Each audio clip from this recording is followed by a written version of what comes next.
Welcome to the Hollywood Scholar. I'm Jed Morgan, and I just watched the newest episode of Orville New Horizons Midnight Blue.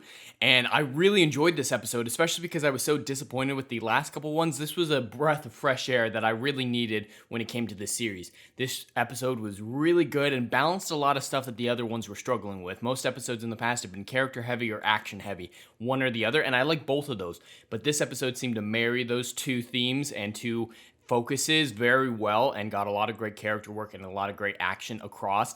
And this is definitely one of my favorite of this new season. It really tied in a lot of past stuff as well. The drama with the Mocklins, the fear of the Kalon War coming, a lot of interpersonal stuff. It just did a really good job at mixing the entire show into one episode in a very neat, concise way that I very much enjoyed. Even the stuff at the beginning of the episode, which was like, teenage girl drama with Topa liking a boy. That stuff I actually really enjoyed. It spoke to her character and her changing worldview that I really enjoyed. And it further developed her relationship with Kelly that I really, really enjoyed. So before I get any further, though, there will be some brief spoilers. So spoiler alert. But yeah, Midnight Blue just sees Topa reconnecting with Kelly, Bortus, after all the events of the few episodes ago where she transitioned back into a female, what she was born as. And then she gets to visit the all-female Mocklin colony of refugees from Moklis, and some drama happens. She's kidnapped by the Mocklins and tortured for information on an underground smuggling network of females from Moklis to this colony, and Bortus and Kelly have to save her while Captain and Havina do their best with the Union Council to resolve the issues with Moklis. And it was just balancing so much and so many different characters, but it did it so well. A lot of shows can find balancing so many characters and ideas complicated, but this show blew it out of the park, really developed everything it needed to in a very precise way. All the scenes at the colony were very emotional, and I very much enjoyed like the conversations between Topa and Havina and the locals and the lightning bug things. It was all very emotional, and that was important to set up the rest of the episode. It was important to set up Topa's motivations throughout this entire story. So yeah, all that was beautifully done. And Bortus is just a good dad. Even if he's a single dad, he's doing the best he can.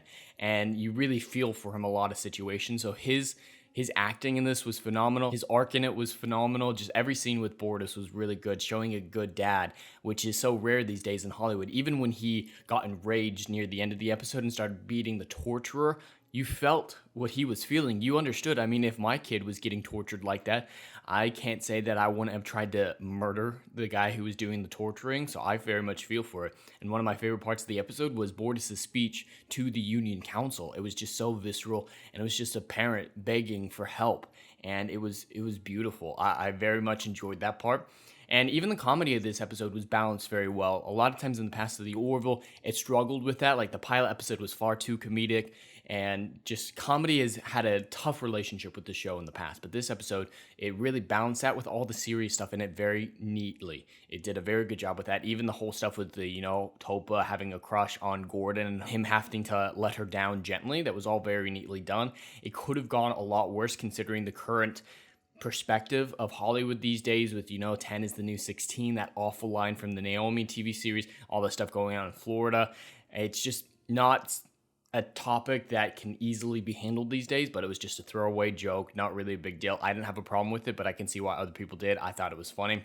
And then one of my other favorite sequences in the film was the conversation with Havina and Dolly Parton. That cameo was fantastic. Just their conversations together were really fun and effectively spoke to why Havina thought so highly of Dolly Parton. Like, I never really thought of Dolly Parton as a poet or a visionary, which was kind of the point initially, but Dolly had some really interesting things to say that really affected Havina that I thought was very well written and very well done. Then, of course, when it comes to the visual design of this episode, I love how dynamic the nebula looks, how beautiful it is, how dynamic the alien races are. They go out of their way to show so many different races, and I always appreciate that. And the tension of this episode was very taut. Like, you felt like there was a need to rush in every scene, that there was a point and a goal, and that's sometimes a difficult thing to get right, is tension. This episode definitely got tension very right. And then even the action sequences, like the dogfight at the end, I really enjoyed, and then the fighting through the corridors of the Mocklin black site was very visceral and made sense, except for the architecture. I mean, I don't know why they had those weird looping columns that they just run around and shoot from behind a couple times. It was kind of weird. And then, of course, another one of my favorite parts of the episode was Clyden's redemption at the end of it. He was done a little bit dirty in his last episode where Topa became a girl again, and you felt where he was coming from. You knew he was 100% wrong, but I'm glad he came back and glad that he's rectifying his relationship with Bortus and Topa. And it was a very emotional scene. Him admitting his own bigotry despite his own origins was very, very well done, and I very much enjoyed it. I do have a couple issues with the episode. I don't really like whatever they're trying to develop with Kelly and Bortus. It feels unnatural. I don't know if there's enough chemistry between the actors to really sell it. I like them how they've been for so long. I don't know if I'm a fan of how this development is heading, but we'll have to see how it truly develops. And then there was some logistical stuff, like after they rescued Topa, how did Kelly and Bortus and Topa get to the shuttle so fast? I mean, it was just like they ran outside and right there, but before they had to hike for miles and miles. I don't know how that exactly worked. And then the biggest issue with this episode, logistically, kind of breaks the entire narrative of the story. How did the Mocklins know that Topa knew that information about the underground network immediately after she learned it? I was half expecting at the end of the episode there to be a reveal that Havina purposely leaked it to the Mocklins to force the Union's hand, to get Topa kidnapped, to have all these events transpire, and force the Union to recognize the colony as a sovereign nation. And I think that would have been a very interesting way to take it. You know, Havina making a heinous decision for noble reasons. I think that would have been very interesting and complicated the relationship between all the characters in a very nice, interesting way. But it comes off as weird without a motivation or a through line like that. Just, oh, they magically knew as soon as Topa knew. I'm not sure how that makes any sense, but, you know, it's forgettable enough, but it did bother me to a certain extent. But overall, this was a really great episode of the Orville. Definitely an improvement over the last couple, which I had some issues with, and definitely one of my favorite of this new season. Overall, I'd give this an 8 out of 10, ranking it back among the best of this new season. And I'm really excited to see where the future of the series takes us. It looks like this last 2 episodes will be the finale, so it looks like the Kalon conflict will come to a head, and that'll be interesting to see with the Mocklins no longer involved in the Union and their weapons manufacturing. So they're in a weaker position now than they have been since the end of season 2. So it'll be really interesting to see how they combat the Kalons in the coming episodes. But anyway, that's all I have for today. I'd love to hear your thoughts in the comments below. Please like and subscribe, and I'll see you in the next video. Anon.